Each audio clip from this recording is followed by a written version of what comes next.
नमस्कार प्रणाम। हम रउरा लोग एगो शंकर भगवान के गीत सुने में जा रहल बनी। तो लाइक सब्सक्राइब जरूर करब जा। गौरा पिसे गईली भांग हो पिसा गईला मुरी। गौरा पिसे गईली भांग हो पिसा गईला मुरी। भोला पीटे ले का पार गौरा कैसन पगली।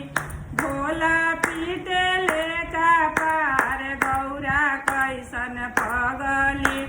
शिवजी बाबा घरी रहनी मम्मी के दुलरी। भोला बाबा घरी रहनी मम्मी के दुलरी।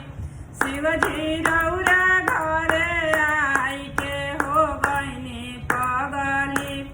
भोला चाचा घरी रहनी चाची के दुलरी।